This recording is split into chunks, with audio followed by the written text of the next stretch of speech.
Madurai AIIMS மருத்துவமனை வருகின்ற 28ஆம் தேதி திறப்பதற்கு வாய்ப்பில்லை என்றும் மார்ச் இறுதியில் முதற்கட்டமாக 3 கட்டங்களை ஒப்படைக்க உள்ளனர் என்றும் திருப்பரங்குன்றம் சட்டமன்ற உறுப்பினர் ராஜம் செல்லப்பா தெரிவித்துள்ளார்.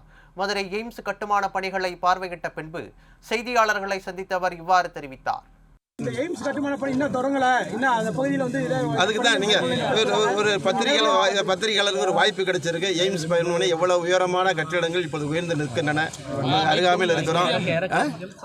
இல்லை, உயரமான வானளாவிய கட்டிடங்கள் உயர்ந்து வளர்ந்து கொண்டிருக்கின்றன. அது முழுமையடைய வேண்டும். அது விரைவாக அந்த பணியை செஞ்சுக்கிட்டு இருக்காங்க.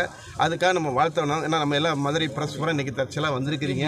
இது வந்து அந்த நான் விமர்சிக்கிறவர்களுக்கு பதில் கொடுப்பது வகையில் யார் யார் விமர்சிக்கிறாங்களோ, போன நேற்றும் கூட நம்ம இவங்க சொன்னாங்க, ஒரு கல்சனில் இப்போ லட்சக்கணக்கான செங்கல் கட்டிடம் மட்டும் இல்லை. ஏன்னா செங்கல் மட்டும் இல்லைங்க, இந்த பில்டிங் வந்து வித்தியாசமான பில்டிங். உங்களுக்கு இது கட்டுமான பணிகளே முந்தி மாதிரி நம்ம வீடுகள் கட்டுற மாதிரி செங்கல் மட்டும் வச்சு கட்டுறதில்ல. கான்கிரீட் பல்வேறு வகையான இது இருக்குது. அந்த வகையில் இது மிகச்சிறப்பாக பணியை செஞ்சுக்கிட்டு இருக்காங்க. ஒவ்வொருதாகவே இதில் வந்து நமக்கு நம்பிக்கை ஊட்டுகிற அளவுக்கு இது இருக்கிறது. பயன்பாட்டிற்கு வந்து எவ்வளோ பேருக்கு பயனுள்ளதாக இருக்கும்.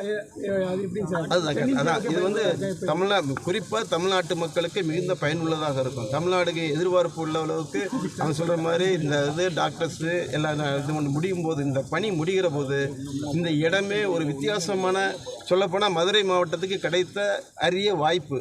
இந்த வாய்ப்பு முழுமையடைய வேண்டும். அதுதான் நம்ம உங்களுடைய எதிர்பார்ப்பு, என்னுடைய எதிர்பார்ப்பு. இங்கே இருக்கிற அலுவலர்களும் நல்லா முடிச்சுட்டு மகிழ்ச்சியாக இருக்குன்னு நினைக்கிறாங்க.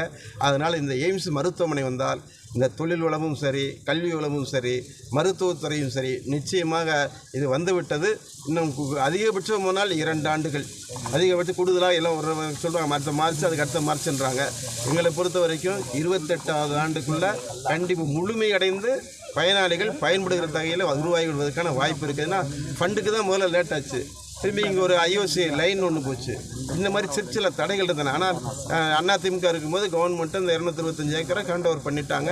ஏறக்குறைய இன்னும் எக்ஸ்டெண்ட் பண்ணுறதுக்கு கூட வழி இருக்குது. ஏன்னா பக்கத்துலேயே இப்போ ஒரு ஹோமியோபதி காலேஜ் வேறு வருது. ஏன்னா அதனால் வந்து எக்ஸ்டெண்ட் பண்ண வழி இருக்குது.